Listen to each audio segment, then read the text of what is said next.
You can't fight the system. This thought is so ingrained into people because it is an uphill battle to change a system. A known human obstacle is much more preferable to a system because it is easier to understand and reason with. The dark inner workings of the system are much more abstract and harder to pinpoint. These systems benefit certain people and therefore become something for people to hide behind and benefit from. The system corrupts from the inside, often with very few people even noticing. In politics lately, the system has been being called out more and more. Through news, media articles, social media posts, and numerous marches and protests. The bacteria that is infecting the apple box is getting cleaned out, but this is still a slow process. Profit is the virtuous behavior in big business, and this has caused big business to put profit over people. Corporations working this system and taking advantage of people on a large scale is a relatively new thing. Worldwide shipping has been made so cheap and efficient that companies have been moving their manufacturing to other countries that have looser labor laws. Little concern is being directed toward the working conditions of people who make out-bargain priced items. We have fully developed the culture of don't ask, don't tell, because it largely benefits all of us. We are all guilty and complacent in this in some way. I buy less expensive clothes without regarding the labels about where they are made and by who. Even before this lecture, I was not completely blind to the low-wage workers and child labor that may have contributed to making these affordable products I use. However, often able to afford the low-cost item, I choose to not look.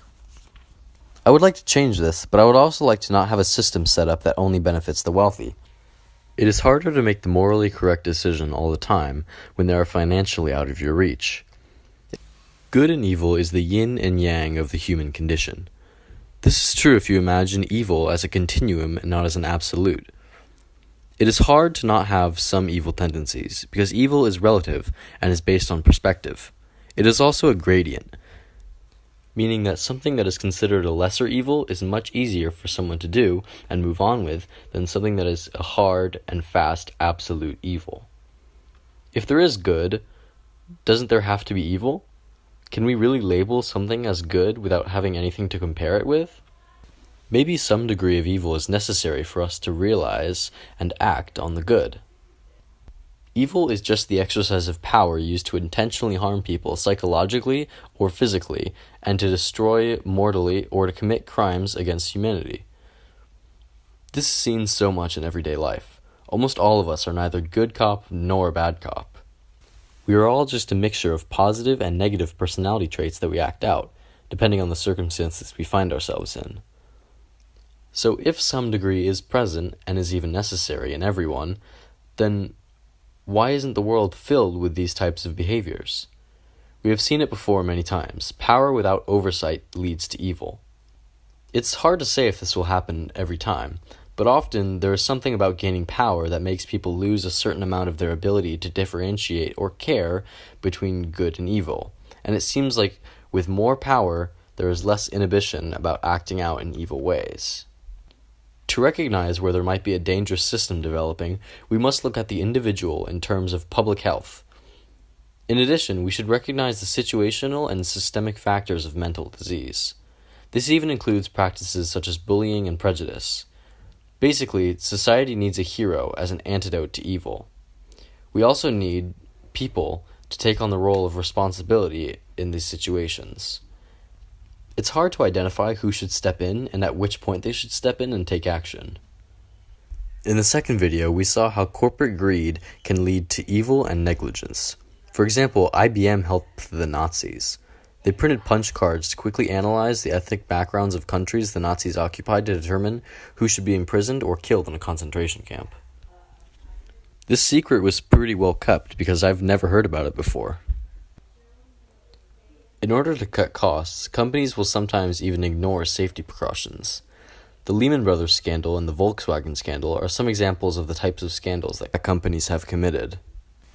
In the end, these types of scandals may hurt a company's sales short term, but the unethical actions lead to profit, which is the ultimate goal of a business entity. In my opinion, there aren't good or evil people.